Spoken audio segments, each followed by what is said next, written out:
Shalom, selamat bertemu kembali saudara-saudari yang kekasih dalam Tuhan, rekan-rekan pemuda-pemudi Gereja Kebaya Jemaat Sangatta.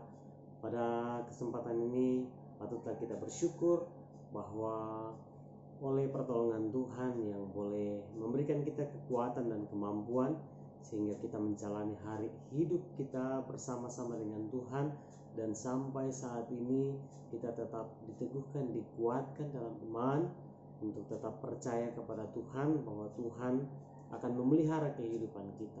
Pada malam hari ini bersama-sama sebelum kita merenungkan firman Tuhan, mari kita mengangkat satu pujian yang mengatakan, Kau berfirman, apapun yang terjadi dalam hidupku, tak pernah kuragukan kasih-Mu Tuhan.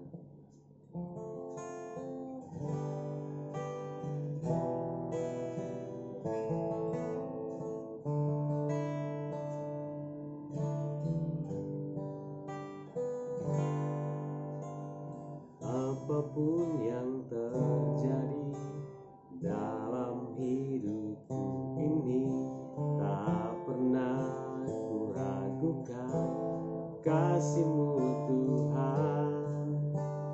Lewat gunung yang tinggi, dalam lembah yang curam, tak pernah kuragukan janji-Mu Tuhan. Kau berfirman dan sembuhkanku, Kau bersabda dan selamatkanku. Tiada yang mustahil bagimu, Yesus, ku percaya padamu. Kita ulang pujian kita. Apapun yang terjadi dalam hidupku ini, tak pernah kuragukan kasih-Mu Tuhan. Lewat gunung yang tinggi, dalam lembah yang curam, tak pernah kuragukan janji-Mu Tuhan. Kau berfirman dan sembuhkanku, Kau bersabda dan selamatkanku. Tiada yang mustahil bagimu, Yesus, ku percaya padamu. Kau berfirman dan sembuhkanku, Kau bersabda dan selamatkanku. Tiada yang mustahil bagimu, Yesus, ku percaya padamu. Mari kita berdoa. Terpujilah Engkau Allah kami yang hidup, Allah yang bersemayam di dalam kerajaan surga.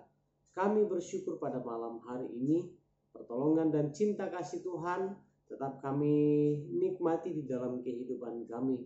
Meskipun selalu ada tantangan yang kami temui dalam menjalani hidup ini, tetapi topangan tangan Tuhan tak pernah membiarkan kami berjalan sendiri. Terima kasih waktu yang baik Engkau anugerahkan bagi kami. Bersama-sama pada saat ini kami akan merenungkan kebenaran firman-Mu. Tuhan, Engkau urapi kami, Engkau sucikan kami, kuasai hati dan pikiran kami, agar firman-Mu kami dapat pahami dan kami lakukan dalam sepanjang kehidupan ini. Dalam nama Tuhan Yesus kami berdoa dan bersyukur. Amin. Saudara-saudara yang kekasih di dalam Tuhan, firman Tuhan pada kesempatan ini kita akan renungkan saya pilih di dalam Efesus Efesus pasal 6. Efesus pasal 6 ayat 10. Efesus pasal 6 ayat 10 sampai 20. Saya bacakan ayat 10. Firman Tuhan berbunyi seperti berikut. Akhirnya hendaklah kamu kuat di dalam Tuhan, di dalam kekuatan kuasa-Nya. Saya ulangi, akhirnya hendaklah kamu kuat di dalam Tuhan, di dalam kekuatan kuasa-Nya. Saudara-saudara yang kekasih di dalam Tuhan, ya, dalam menjalani kehidupan kita, ya, senantiasa kita jatuh bangun karena beratnya tekanan hidup yang kita temui di dalam kehidupan kita. Tidak jarang bahwa kita mengaku kita kalah. Tidak jarang orang mengaku bahwa dia tidak mampu menjalani kehidupannya. Tidak jarang orang mengatakan bahwa saya sudah tidak sanggup menjalani dan melalui lika-liku kehidupan ini. Ya. Kita tidak bisa memungkiri bahwa keadaan sekarang atau keadaan dunia sekarang ya semakin tidak baik. Persaingan hidup itu semakin berat. Kebutuhan hidup ya semakin hari semakin naik. Itu salah satu persoalan. Bahkan yang lebih mengerikan lagi, ya kejahatan manusia semakin merajalela. Ya, kejahatan manusia itu semakin meningkat. Kita tidak mampu menghadapi jika kita bersandar kepada kekuatan kita sendiri. Ya, itulah sebabnya Rasul Paulus mendorong orang percaya untuk semakin kuat di dalam Tuhan, seperti pembacaan kita. Ya. Kalau kita memperhatikan sebuah pohon, ya pohon itu akan tegak berdiri di tengah tiupan atau terpaan angin kencang apabila akarnya semakin merambat ke dalam, ya, atau akarnya semakin menancap ke dalam tanah. Oleh karena itu firman Tuhan di dalam Kolose pasal 2 ayat 7 katakan begini, hendaklah kamu berakar di dalam Dia dan dibangun di atas Dia. Hendaklah kamu bertambah teguh dalam iman yang telah diajarkan kepadamu. Oleh karena itu, poin yang pertama untuk kita miliki di dalam kehidupan kita supaya mampu menjalani kehidupan ini, untuk kita tetap kuat atau tidak mudah terpengaruh dengan arus dunia atau gelombang dunia. Yang pertama bahwa kita harus berakar di dalam Tuhan. Berakar di dalam Tuhan. Ya. Berakar di dalam Tuhan. Kenapa kita harus berakar di dalam Tuhan? Berakar di dalam Dia akan memungkinkan kita untuk terus mengalami pertumbuhan kerohanian, spiritual, ya, ke arah Kristus. Karena dengan kita berakar di dalam Kristus, ya, maka kita akan tetap bertambah teguh atau semakin kuat di dalam iman yang sudah kita miliki atau yang sudah kita dapatkan melalui pengajaran-pengajaran selama ini. Tidak mudah terpengaruh dengan arus gelombang dunia. Kita harus kuat berakar di dalam Kristus. Saudara-saudara yang dikasih dalam Tuhan, di hari-hari menjelang kedatangan Tuhan Yesus yang kedua kali yang semakin dekat, ada satu tantangan berat kita. Ada satu lawan berat kita, yaitu iblis, di mana dia semakin gencar, ya, melancarkan serangan. Dan untuk menghadapi serangan itu, kita harus kuat pertama di dalam iman, berakar di dalam Tuhan. Yang kedua bahwa kita harus kenakan seluruh perlengkapan senjata Allah di dalam kehidupan kita, supaya kita mampu bertahan menghadapi setiap serangan. Supaya kita tidak mudah terpengaruh, supaya kita tidak terombang-ambing oleh arus dunia. Efesus pasal 6 ayat 11 katakan, Kenakanlah seluruh perlengkapan senjata Allah supaya kamu dapat bertahan melawan tipu muslihat iblis. Ini satu kekuatan di dalam kehidupan kita, apalagi sebagai anak-anak muda di dalam Tuhan. Ketika kita sudah tidak berakar di dalam Kristus, mana mungkin kita akan terus dibangun di dalam iman percaya kepadanya.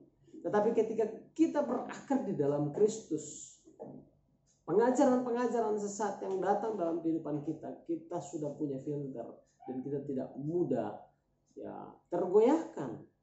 Dan setelah itu supaya kita tidak mudah terpengaruh, maka kita harus gunakan seluruh perlengkapan senjata Allah. Ingat bahwa perjuangan kita bukan melawan darah dan daging, tetapi melawan penguasa-penguasa, melawan penghulu-penghulu dunia yang gelap, yang tidak mengenal Tuhan. Oleh karena itu salah satu perlengkapan senjata rohani kita adalah iman. Perisai iman. Ayat 16 Efesus pasal 6 firman Tuhan katakan, dengan perisai itu kamu akan dapat memadamkan semua panah api dari si jahat. Luar biasa. Dengan iman yang kita miliki yang tertancap di dalam Kristus Yesus, yang kuat di dalam Kristus Yesus akan memampukan kita untuk memadamkan semua panah api dari si jahat.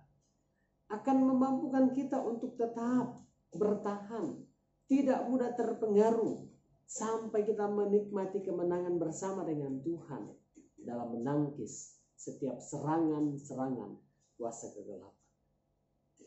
Kalau di zaman dulu, perisai yang biasa dipakai oleh tentara Romawi adalah perisai dengan ukuran yang luar biasa, besar, berat, tingginya kadang mencapai 1,3 meter dan lebarnya 1 meter. Bisa kita bayangkan tameng yang dipergunakan dalam medan perang. Dan perisai ini disebut sebagai skutum, terbuat dari kayu yang dilapisi dengan baja, dilapisi dengan logam di tengahnya.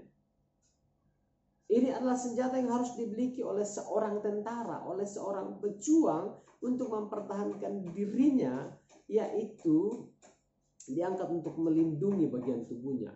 Jadi ketika ada panah yang dilemparkan oleh musuh, maka tameng itu diangkat untuk menjadi perisai. Tameng itu diangkat untuk ditempati berlindung, khususnya di bagian kepala, di bagian wajah.